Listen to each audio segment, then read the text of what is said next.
नए व्लॉग में सबका स्वागत है। मैं अपना छोटा सा इंट्रोडक्शन दे देता हूँ। मेरा नाम है सनी चौहान। मैं इंडिया से हूँ भाई, उत्तर प्रदेश से। तो मैं इंग्लैंड में रहता हूँ, वूस्टर शहर में। मैं यहाँ पे एमबीए करने आया था। बीबीए मैंने मेरठ से करी थी। तो मैं अब पिछले 4 साल से यहाँ हूँ। एमबीए कंप्लीट करने के बाद मैं यहाँ पे कंपनी में जॉब कर रहा हूँ। तो ये छोटा सा मेरा इंट्रो है भाई।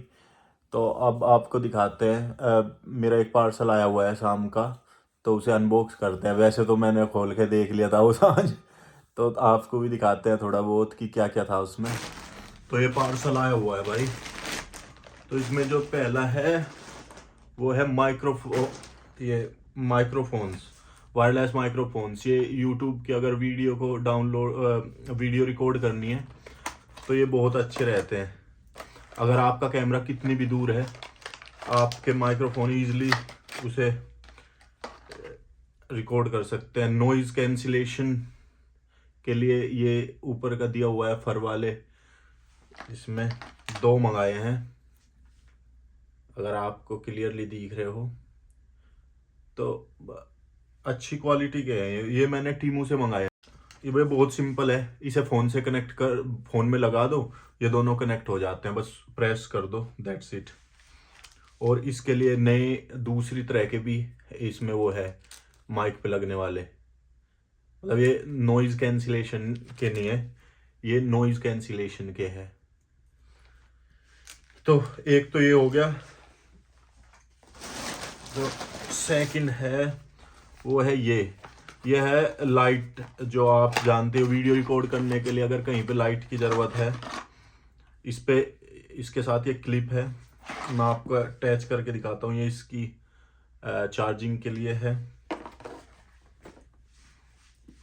तो ये है भाई, इसमें 3 मोड है। हाँ, मतलब अगर ज़्यादा तेज़ लाइट चाहिए, स्लो चाहिए, आपको दिख रही होगी। तो इसमें 3 तरह के मोड है। और इसका चार्जिंग का वो यूएसबी दिया हुआ है। और बाकी ये क्लिप जो है ये इससे अटैच हो जाता है ऐसे। And that's it. आप इसे कहीं भी अटैच कर सकते हो, कैमरा पे या फिर फ़ोन पे। अच्छा है, इसे मूव भी कर सकते हो यहाँ से लूज करके ऐसे। तो सेकंड प्रोडक्ट ये है भाई। और फाइनल प्रोडक्ट है भाई इसमें ड्रेसिंग गाउन। मतलब अगर बाहर लाउंज वगैरह में बैठे हैं तो अपना ड्रेसिंग गाउन पहन के बैठ जाओ। ये कंफर्टेबल है, ये फ्लफी सा है, बहुत ही सॉफ्ट क्वालिटी है भाई इसकी। तो बस यही है तीनों। मैं ये इसे पहन के दिखाता हूँ आपको। तो ये कुछ इस तरह का लगता है। अपना इसमें 2 जेब दे रखी। यही है अपना, बाहर बैठे हो। हुड भी है।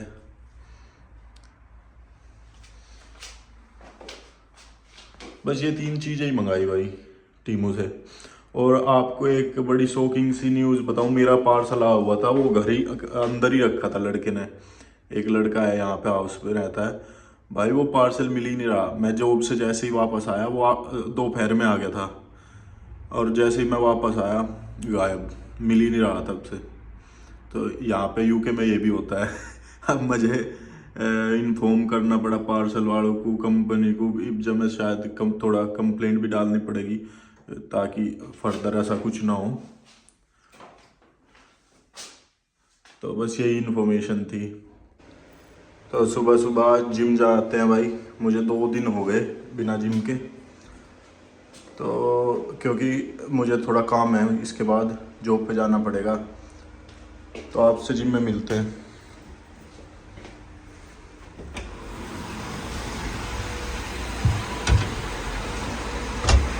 आज थोड़ा बारिश वगैरह का मौसम है भाई। तो मिलते हैं आपसे जिम में।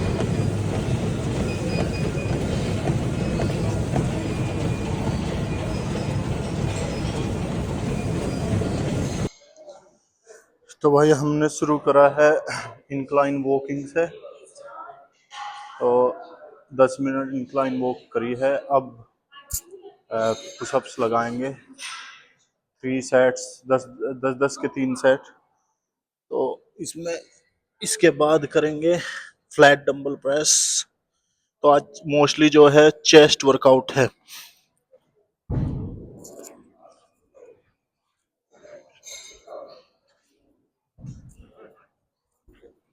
तो 15 रिपीटेशन हुए भाई इसके फ्लैट डंबल प्रेस।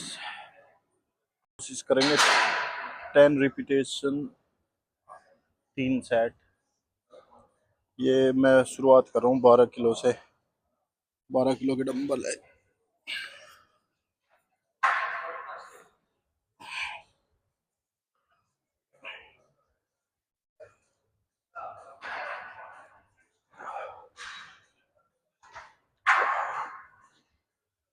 इसमें भी 10 10 की रिपीटेशन करेंगे।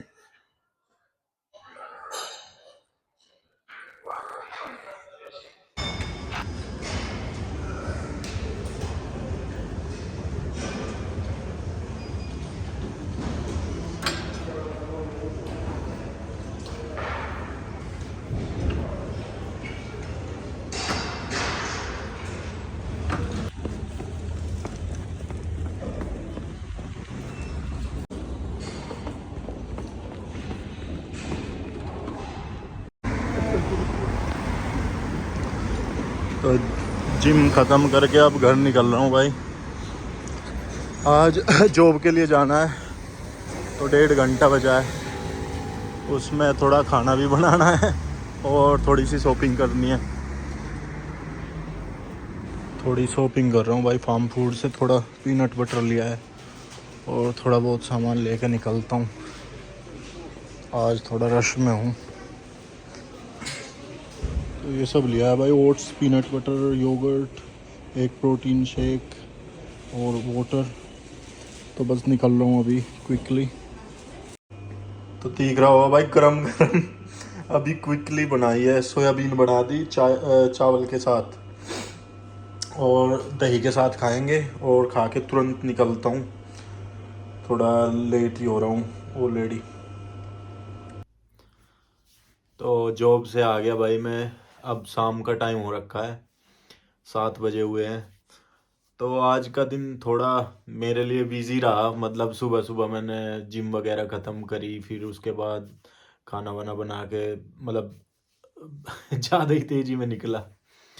तो अगर मुझे इंस्टाग्राम पे कुछ मैसेज आए थे कि अगर किसी, जैसे मैं गांव से हूँ, तो अगर किसी भी भाई को गांव से मतलब पढ़ने के लिए आना हो तो उन्हें क्या करना चाहिए और किस डिग्री के लिए आना चाहिए। मतलब बैचलर डिग्री के लिए आए या मास्टर करने आए। तो भाई मैं बेसिक सी इन्फॉर्मेशन दे देता हूँ कि मेरे को क्या लगता है, मुझे क्या लगता है कि क्या बेस्ट रहता है कि फाइनेंस के हिसाब से, पैसों के हिसाब से या फिर किसी भी हिसाब से मुझे क्या बेस्ट लगता है। तो मेरा ये मानना है कि हमें बैचलर, जो हमारी 12th के बाद बैचलर डिग्री है, वो इंडिया में करनी चाहिए। क्योंकि 12th के बाद जो बैचलर डिग्री हम इंडिया में करते हैं वो सस्ती है एज कम्पेयर टू हियर। यहाँ पे कम से कम अगर आप मिनिमम लगा लो किसी भी डिग्री की, 12 लाख रुपए फीस है। 12 से 13 लाख रुपए 1 साल की। और अगर डिग्री 3 साल की है, कम से कम आपको खर्च करने पड़ेंगे 40 लाख रुपए।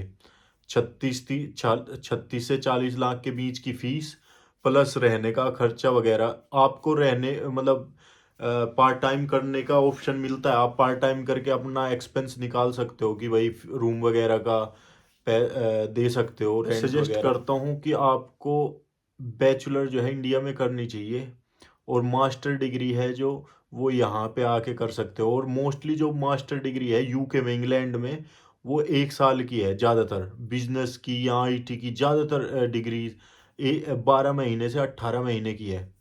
तो ये सबसे बेस्ट है क्योंकि कम टाइम लग रहा है आपको मास्टर में। और मास्टर में मोस्ट ऑफ द थिंग्स जो है हमने बैचलर में जो पढ़ी हुई है वही है।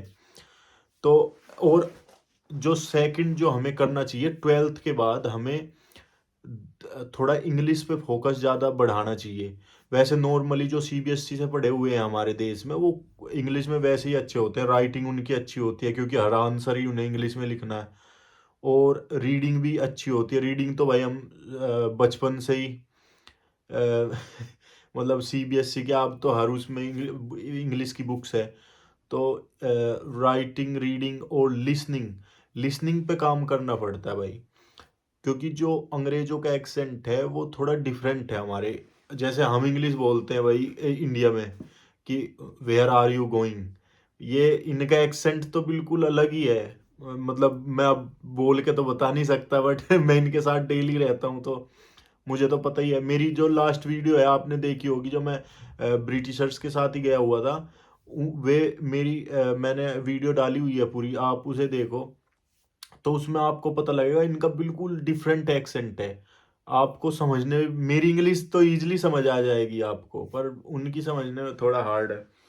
तो लिसनिंग पे थोड़ा वर्क करना पड़ेगा। न्यूज़ सुनना, यूके का या फिर शोज वगैरह देखो नेटफ्लिक्स वगैरह पे, तो उससे थोड़ा और ज़्यादा अंडरस्टैंडिंग बढ़ती है। और इंग्लिश जो मेन मेन चीज़ है, इंग्लिश हमारे जो एरिया है यूपी में, बागपत, मेरठ या फिर मुजफ्फरनगर, इधर के जो इतने भी एरिया हैं उनमें स्पीकिंग बड़ी कमज़ोर है हमारी सबकी। चाहे हम सीबीएसई से भी हो, क्योंकि हम बात तो हमेशा हिंदी में ही करते हैं। तो कोशिश करो कि ज़्यादा से ज़्यादा इंग्लिश स्पीकिंग पे ध्यान दो, तो आपकी धीरे धीरे इंग्लिश अच्छी हो जाएगी। 3 साल की डिग्री है बैचलर, आप इंग्लिश तो क्या कोई सी भी भाषा इजीली सीख सकते हो। तो हमारे इधर के स्टूडेंट या जो भी यंग जनरेशन है बड़ी स्मार्ट है, बस ये है कि वो ध्यान नहीं देते और बहुत सारों को रास्ता नहीं पता होता। अगर आपकी इंग्लिश अच्छी है ओवरऑल, आप मतलब 70% गेम जीत गए। मतलब पढ़ाई हार्ड नहीं है यहाँ की, पढ़ाई तो यहाँ की असाइनमेंट बेस्ड है। आपको असाइनमेंट बनाने पड़ते हैं, असाइनमेंट हमें बैचलर में भी बनाने पड़ते हैं वहाँ पे, पर हम क्या करते हैं, दूसरे की फाइल ली, कॉपी पेस्ट। कोशिश करो भाई खुद बनाओ, क्योंकि यहाँ के खुद ही बनाने हैं सारे, आप कॉपी नहीं कर सकते किसी का। वरना यहाँ पे इनके पास सॉफ्टवेयर होता है पेलग्रिज्म का, उसमें पकड़े जाते हैं। तो वहाँ पे कि रेफरेंस कैसे देते हैं, असाइनमेंट कैसे बनाते हैं, ओपन बुक है। आपको एक टॉपिक मिल गया एक सब्जेक्ट का, पूरे मॉड्यूल का, कि इस पे बनाना है असाइनमेंट। तो वो इतना मुझे नहीं लगता कि इतनी दिक्कत होगी उसमें भी।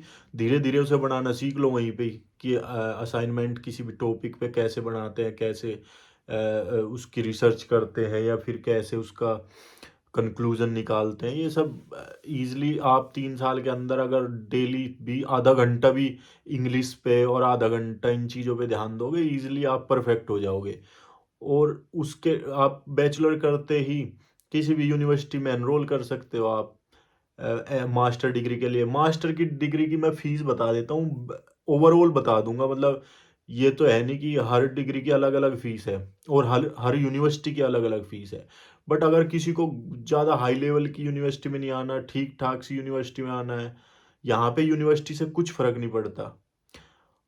फर्क पड़ता आपकी स्किल से, आप ने जो पढ़ा है आप उसे कितना जानते हो। आपको जो आप पढ़ रहे हो उसकी परफेक्ट नॉलेज होनी चाहिए। अगर बैचलर पढ़ी है तो उसके हर एक सब्जेक्ट की आपको जितनी डीप नॉलेज होगी, आपकी जॉब मिलने के चांसेस बहुत ज़्यादा हाई हो जाते हैं यहाँ पे। अगर आपको पता ही नहीं है कि आपने जो पढ़ा है, आपकी स्किल ही अच्छी नहीं है, तो फिर आप यहाँ तो क्या इंडिया में भी कैसे एक्सपेक्ट कर लोगे जॉब।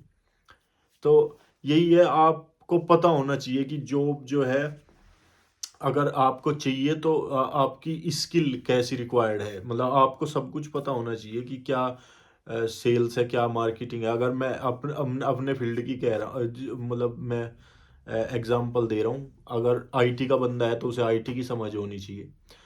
और उसके बाद जो मेन है, मैं फ़ी की बात कर रहा था, वो है 20 लाख से, मतलब अगर बिजनेस में एमबीए है जैसे, उसकी फीस समहाउ 18 लाख से शुरू हो जाती है यूनिवर्सिटी की, मतलब पूरे कोर्स की। 1 साल का कोर्स है, कुछ 18 महीने के होते हैं, तो उनकी वही है, वन टाइम पे कर दो या हाफ हाफ आप पे कर दो। 18 लाख से शुरू हो जाता है, और आप जैसी यूनिवर्सिटी चूज करोगे, 25 लाख, 30 लाख, 40 लाख, डिपेंड करता है। वो तो सब हर यूनिवर्सिटी की वेबसाइट पे है, वो तो आप चेक कर सकते हो, कोई बड़ी बात नहीं है। और अप्लाई करो, उसकी फीस की जो शुरुआत में वही कितने परसेंट हमें फीस देनी है, 50%, 30%, वो लिखा होता है। लेटर आता है जो यूनिवर्सिटी की तरफ से, ऑफर लेटर, उसमें सब कुछ लिखा होता है। तो बस यही सब है। जैसे वो लेटर आएगा, आपको वीज़ा अप्लाई करना है। बहुत ही आसान है अगर आप कॉन्फिडेंट हो इंग्लिश में और आपके ठीक ठाक नंबर है, मतलब 60-70% पे भी एडमिशन हो जाते हैं, इतनी कोई बड़ी बात है नहीं। बट इंग्लिश जो है मेन है, इंग्लिश में क्योंकि आप किसी इंग्लिश कंट्री में आ रहे हो और आपको इंग्लिश ही नहीं आती, तो आप जॉब भी अगर पार्ट टाइम करने जाओगे तो क्या आप बात कैसे करोगे, मतलब कि वे क्या हिंदी में थोड़ी एक्सपेक्ट करेंगे कि आप हिंदी में बात करो, हिंदी हिंदी तो उनसे आती ही नहीं। तो बस यही रिक्वायरमेंट होती है भाई, बेसिक रिक्वायरमेंट है। अब अगर किसी को बाहर आने के लिए सोचना है कि भाई इधर पैसे अच्छे मिलते हैं, इंग्लैंड में, यूएसए में, कनाडा में, तो 12th के बाद ये चीज़ें शुरू कर देनी चाहिए और अपनी मास्टर डिग्री के लिए आओ, या अगर आप चाहो तो बैचलर के लिए भी आ सकते हो, ऐसा कुछ नहीं है। बट अगर तुम्हें लगता है कि आप पैसे यहीं कमा के अपनी फीस भरते रहोगे, ऐसा पॉसिबल नहीं है भाई। क्योंकि अगर आपको डिग्री के बाद जॉब चाहिए तो आपको मेहनत करनी पड़ेगी पढ़ने में, और पढ़ने में मेहनत करोगे तो आप जॉब नहीं ज़्यादा कर पाओगे, और जॉब ज़्यादा नहीं होगी तो पैसे उसकी फ़ी कैसे अरेंज करोगे। तो अगर कोई पे कर सकता है 14-15 लाख रुपए साल के बैचलर डिग्री में, तो कोई दिक्कत नहीं है, आप यहाँ पे आओ, बैचलर करो, और बैचलर के बाद ही मोस्टली जॉब मिल जाती है यहाँ पे। ऐसा नहीं है कि आपके पास मास्टर होना चाहिए। तो बस यही बेसिक इन्फॉर्मेशन है। अगर आपको कोई भी और इन्फॉर्मेशन चाहिए कि इसी रिलेटेड, आपको पता ही है क्या करना है। मेरा इंस्टाग्राम, मेरी ईमेल आईडी पड़ी है वीडियो के नीचे, आप बस एक मैसेज कर सकते हो। मैं मोस्टली सबके रिप्लाई करता हूँ भाई। तो बस इतना ही था इस वीडियो में। आपसे नेक्स्ट वीडियो में मिलते हैं, तब तक के लिए मेरा वीडियो आप चेकआउट करो, मेरा चैनल सब्सक्राइब करो।